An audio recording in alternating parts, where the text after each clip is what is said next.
Como historiador, eu tenho há muitos anos me dedicado ao estudo da violência rural, do banditismo, das formas, dos modos pelos quais essa violência permeava a sociedade sertaneja e no estudo da funcionalidade do fenômeno, digamos assim, muitas vezes eu me deparava com aspectos mais de arte do que de ciência. Então, um dos pontos que sempre teve uma força motivadora muito grande nessa minha curiosidade de estudos sobre, expressamente me refiro aí ao cangaço, como um fenômeno que durante tantas décadas e ao longo mesmo de séculos caracterizou a existência rural do Nordeste do Brasil, esse ponto que me despertava a curiosidade era exatamente aquele do traje do cangaceiro. O traje do cangaceiro é alguma coisa que o diferencia de todos os outros grupos sociais existentes no sertão ou fora dele. Apresenta uma complexidade funcional com uma habilidade extrema na disposição das peças sobre o corpo, dos equipamentos, dos utensílios, etc. E apresenta um impacto estético, um impacto plástico muito grande. Olhar para uma fotografia de um cangaceiro hoje, mesmo que seja com o recurso limitado do preto e branco, porque as fotos de época não são coloridas até o final do ciclo, nos anos 40, causa uma visão como se fora de alguém que se deparasse com um extraterrestre. É uma figura inteiramente diferente, com aquele chapelão de couro enorme, com aqueles embornais ao lado muito grandes, enfim, com todos os objetos marchetados por ouro, por prata, por ilhoses, com as peças sempre se compondo em cores contrastantes, e mesmo que não se veja esse colorido, se verá o contraste do claro com o escuro. Enfim, é um traje que, cheguei a dizer em livro, poderia ser comparado ao do samurai japonês, ao do cavaleiro medieval europeu, pela sua grandiosidade, pela sua imponência. E evidentemente que, não somente como estudioso, observando tudo isso, a partir de dados, sobretudo de imagens, de fotografias e de filmes que foram feitos na época do ciclo do cangaço, não apenas a partir desses dados, mas também um outro ponto me levou a essa atitude de me debruçar sobre a estética do cangaço, procurando compreendê-la, que foi a visão nos cruzamentos de depoimentos feitos a mim por pessoas da época, que muitas vezes se encontravam com o cangaceiro apenas uma vez ao longo de toda a sua vida. Mas sempre na vida dessa pessoa ou desse grupo que se encontrou com o cangaceiro ou com um grupo de cangaceiros, aquele dia do encontro passou a ser o dia mais importante nas suas existências. É curioso porque esse impacto que fazia com que isto se desse, muitas vezes era um impacto do pavor, se aquela pessoa não tinha amizade com o cangaceiro, não tinha uma aproximação com ele, e poderia estar receosa de um ataque ou de uma ameaça de qualquer natureza, mas muitas vezes esse impacto não tinha nenhuma relação com o pavor. Por quê? Porque era alguém que se encontrava com o cangaceiro, mas que tinha um parente no grupo, ou tinha uma apresentação, enfim, tinha razões para não recear da parte do cangaceiro nenhuma atitude violenta. E mesmo nestes casos, não deixava de existir esse impacto fortíssimo, esse impacto que fazia daquela ocasião o dia mais importante da existência daquela pessoa. Evidentemente que, excluído o pavor, nós fomos investigar, ouvindo esses depoentes, e o que flagramos foi exatamente uma declaração da beleza estética. O punhal machetado de ouro e prata,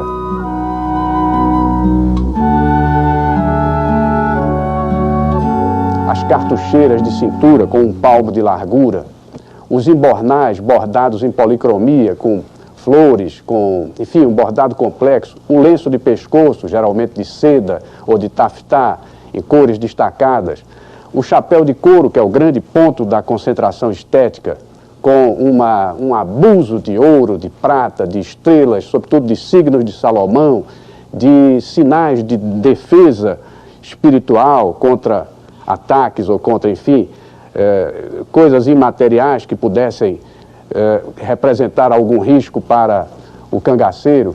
Enfim, o encontro com o cangaceiro, tirando e deixando de lado o aspecto do pavor que muitas vezes estava presente, era, sem nenhuma dúvida, um impacto estético de absoluta relevância. Havia sofisticação. Por exemplo, as joias usadas pelos cangaceiros, e é curioso assinalar que eles desenvolveram o veso de usar anel em todos os dedos. E em alguns dedos até eram colocados 2 anéis. Havia um certo abuso, uma certa ostensividade nesse ponto, onde eu até identifico alguma influência alguma permanência entre nós da influência moura, da influência árabe, né, nesse uso dessas joias, nessa profusão de ouro, de prata, de machetamento de metais nobres nos próprios utensílios. E muitas dessas joias, é claro, eram joias europeias, pertencentes à elite rural do Nordeste, que, assaltada pelo cangaceiro, era obrigada a entregar tudo isso.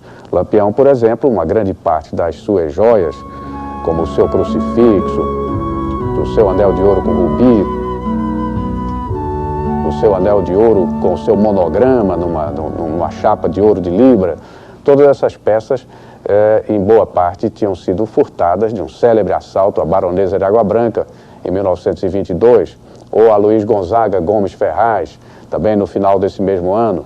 Houve casos célebres de assaltos que renderam verdadeiros botins, com joias europeias, anéis, etc. As 7 correntes de ouro que Maria Bonita usava tinham sido da Baronesa de Água Branca. O crucifixo de Lampião tinha sido da Baronesa de Água Branca. Eram joias europeias, que compunham o conjunto da estética com um toque sofisticado. E esse toque sofisticado se revelava também, é importante dizer aqui, no perfume. Lampião usava, nos anos 30, Lampião se permitia usar o perfume Fleur d'Amour, da casa Roger Gallet, que era um perfume considerado de muito boa qualidade. E era um homem que se permitia também, no seu raffinement resultante da convivência com os coronéis poderosos do sertão, que eram homens que passavam 6 meses do ano na Europa, 6 meses do ano no sertão. Lampião, então, passou já nos anos 20 a tomar o seu licor de menta Marie Brizard, passou a tomar o seu gin inglês, o Old Tom, a sua ginebra de boa qualidade, o seu conhaque, o brandy português Macieira, o famoso 5 estrelas, como se dizia no sertão, e nos anos 30 interessou-se e consumiu bastante o próprio whisky White Horse. Eu, com esses dados que havia levantado nos estudos do fenômeno do cangaço, os aspectos, digamos assim, mais sociológicos, eu estava finalmente com um problema nas mãos pelo lado estético, ou pelo lado da arte, que era o de explicar inicialmente a mim mesmo e tentar, no momento seguinte, explicar aos meus leitores, digamos assim, as razões desse trajo tão exacerbado nas cores, tão ostensivo, tão imponente, e até vou usar uma palavra que a imprensa da época dela se serviu para caracterizar a entrada de cangaceiros no vilarejo, no povoado sertanejo, que é a palavra carnavalesco. Aplicaram essa palavra carnavalesco para caracterizar o traje do cangaceiro pela sua imponência, pela sua pompa, pela sua profusão de cores. Então aí, evidentemente, que as causas desse fenômeno, desse fato, elas são muito profundas, porque elas vão remontar até mesmo os primórdios da colonização. Quer dizer, o colonizador que chega ao Brasil, ele não encontra aqueles duendes, aqueles monstros que a mitologia havia disseminado pela Europa como sendo um ônus para quem navegasse pelo Novo Mundo. Mas ele encontra alguma coisa muito curiosa e muito estranha, que é um homem universal, ecumênico, igual a ele em essência, mas que tinha uma profundíssima diferença, que marcou essa diferença, o grande impacto na alma do colonizador ao observar o colonizado, enfim, o descoberto, que é o fato de que este homem do Novo Mundo, ele vivia, como se disse na documentação da época, ele vivia sem lei nem rei e era feliz. cada um sendo, como alguns documentos disseram também, cada um sendo o rei de si próprio, tendo a pretensão de ser o rei de si mesmo. Então, esse traço, a meu ver, depois de investigá-lo exaustivamente, me parece estar na origem de um certo orgulho, de uma empáfia, de uma ostensividade que existe nesses grupos sociais que no Brasil representaram o nosso irredentismo, a insubmissão, a rebeldia. O grupo de cangaço faz parte, portanto, de um contexto amplo, de que fazem parte também os velhos levantes indígenas que ocorrem desde o século XVI, com a preação e a escravização dos índios, os quilombos, que começam também no século XVI e são destruídos e se renovam no século XVII, e ao longo, enfim, da colonização como um todo, e as próprias revoluções feitas pelos brancos, e muitas vezes ditas revoluções liberais, e que autores como Silvio Romero mostraram já que nada tinham de revoluções com características europeias, mas eram simplesmente irrupções de violência, irrupções do primitivismo da existência colonial diante de uma sociedade que já começava a estabelecer os seus controles. É importante dar uma palavra sobre a arte brasileira, porque finalmente nós estamos mexendo com um assunto que diz respeito exatamente a esse ponto. Então, essa arte brasileira, eu posso aqui até invocar o que disse Gilberto Freire em Casagrande Senzala, a meu ver, com muita autoridade. Ela sofreu uma descaracterização, ela sofreu quase que uma violentação a partir da educação religiosa que nós tivemos no período colonial. Gilberto chega a mencionar expressamente os jesuítas como tendo cerceado no Brasil uma arte que existiria, nossa própria, autóctone, que seria uma arte de projeção do homem, em benefício de uma arte que seria uma espécie de composição ou caligrafia, digamos assim, uma copiagem dos padrões e das linhas europeias disseminadas como sendo superiores às nossas, disseminadas por essa educação, de certo modo viciante, como sendo superiores às nossas. Então, se nós analisarmos o panorama da arte brasileira, a partir dessa ideia da descaracterização que ela sofreu, perdendo o caráter puro de uma arte de projeção do homem, nós vamos encontrar na estética do cangaço um exemplo extremamente valioso dessa arte na sua forma pura, dessa arte que, por ser protagonizada, digamos assim, por um grupo humano que se manteve irredento ao longo de 5 séculos, porque o cangaço vem dos primórdios da colonização até os anos 40 do nosso século atual.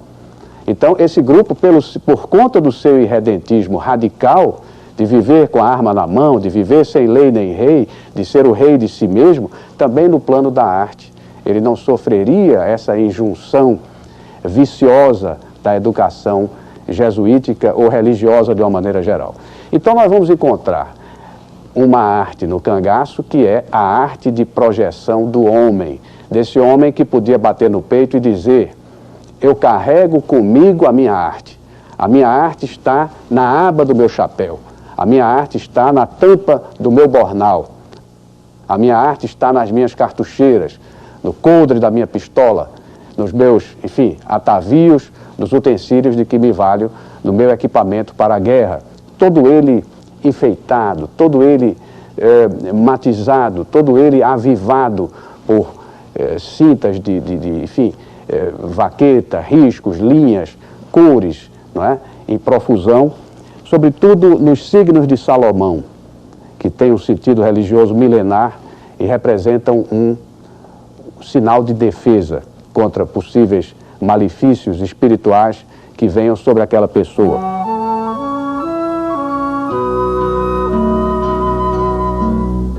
As estrelas, usadas também em profusão nas abas do chapéu, estrelas de quantidade variada de pontas e de características. As flores no embornal. E na copa do chapéu de couro, o uso da flor de lis, que seria uma evocação da Casa Real Portuguesa de Avis, a dinastia primitiva, ou mesmo alguma influência da Casa Real Francesa. Evidentemente, muitos desses signos de que o cangaceiro se valeu, tomados de empréstimo da existência do vaqueiro, porque caracterizadamente a subcultura que se forma no cangaço, ela faz parte de uma cultura maior, que é a cultura do meio pastoril, da existência pastoril do vaqueiro do Nordeste.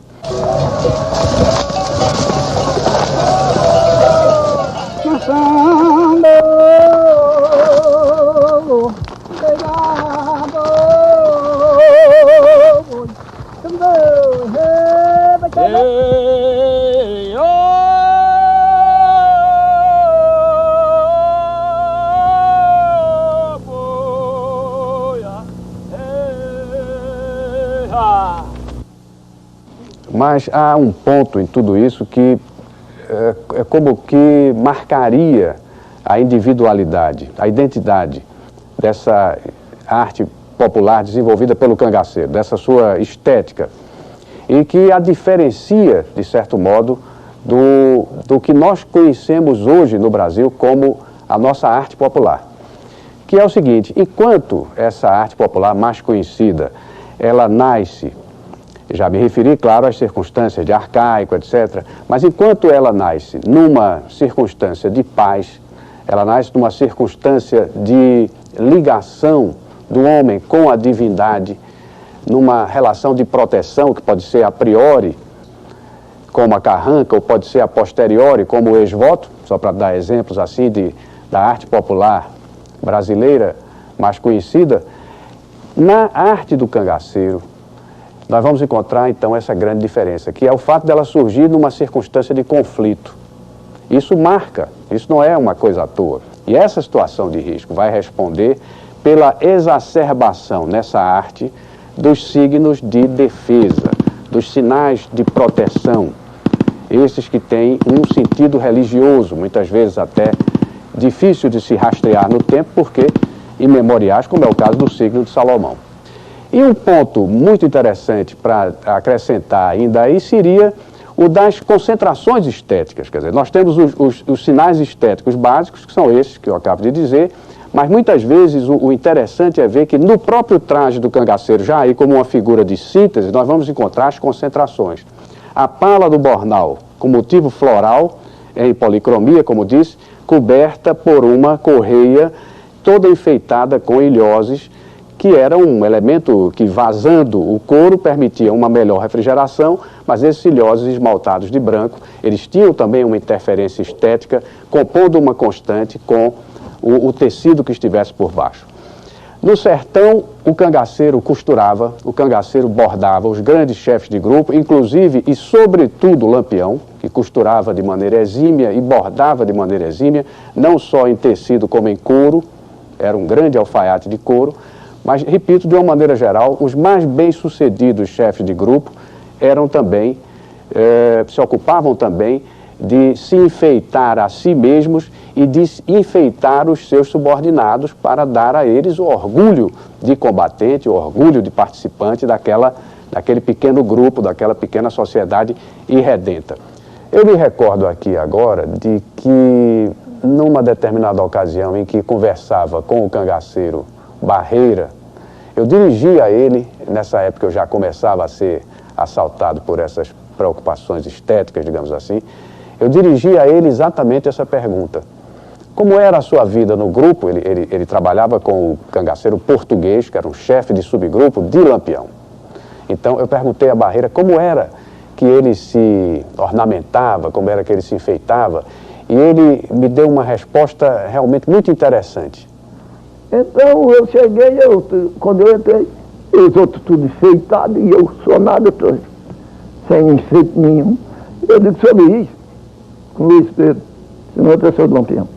Eu digo: seu Luiz, olha, eu quero me enfeitar, mas quem me enfeita é o senhor. O senhor me dá, me enfeita também, porque eu não tenho nada, os outros tudo aí enfeitados e eu sem nada. E ele sorriu. Ele sorriu para mim quando acabou, disse: olha, tá certo, Barreiro, tá certo. abre um negócio lá bem assim. Então me enfeitou sozinho, me enfeitou. Botei um cartucho de olhar aqui no lenço, botei olho nas mãos, me enfeitou. Anel, aliança. Tudo. Ficou aqui no lenço aquele cartucho. E nas mãos tudo. Foi ele que me enfeitou. Dentro do mato fechado, ele com a máquina de costura, costurando, fazendo bornar couro, cartucheira, né? Couro, cartucheira, até roupa. Maria Bonita fazia a roupa, né? Aqueles enfeites todinho que tem nesta roupa, era esse que fazia. Ele sabia fazer. É o que ele sabia fazer bem. Fazia de linha amarela, linha azul, linha de todas as cores. Bordado na máquina. Ele fazia. Máquina de pé, no mato, e eles fazendo. Como bordadeira profissional e sempre fui admiradora dos bordados, eu tive a oportunidade de ver os bordados feitos nos bornais dos cangaceiros. É um ponto simples, mas que devia ter dado muito trabalho, pelo fato de ser, naquela época, só ter a máquina de mão, a máquina pequena, que se a gente movia com o que se chamava veio da máquina. São os bordados coloridos, feitos em ponto matiz ou em ponto corrido. Mas havia algumas peças que eram feitas de encomenda. Então, por exemplo, os punhais.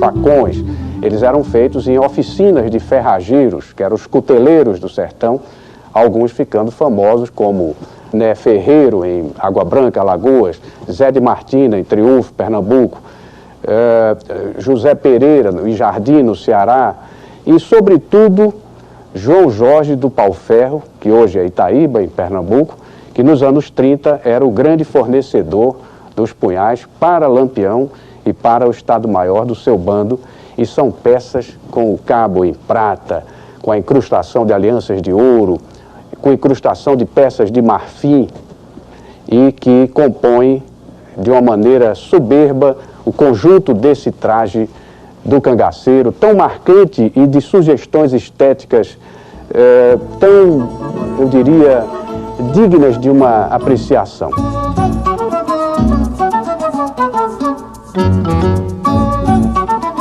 O que se pode dizer dessa expressão plástica dos grupos de cangaço? Que ela teve força para contaminar, digamos assim, as próprias energias da repressão, os grupos da Força Volante, passando a se trajar do mesmo modo do cangaceiro, é um ponto interessante a ser assinalado. Em muito pouco tempo, as imagens de um e outro se confundiam, do cangaceiro com a do macaco, da linguagem do cangaço. Outro ponto importante é a conversão de alguns sinais dessa estética em símbolos da própria região Nordeste. Aquela aba do chapéu revirada, com um escudo, uma estrela machetada, vindo a ser a própria imagem do Nordeste na exploração de tantas campanhas, de tantas, enfim, representações que são feitas. Mas talvez, sobretudo, o que deva ficar bem consignado é que aqui não estamos tratando apenas do relato de uma estética determinada ligada a uma subcultura. Nós estamos tratando dos únicos vestígios que restam da expressão orgulhosa, carnavalesca, barulhenta, colorida, desse irredentismo brasileiro, desse irredentismo presente no levante indígena, do quilombo negro, na Revolução Liberal, dos vários movimentos em que ele se consubstanciou, de que não restou qualquer vestígio em virtude da repressão tê-los destruído, passando a ser uma espécie de vitrine vazia no Museu da História Brasileira.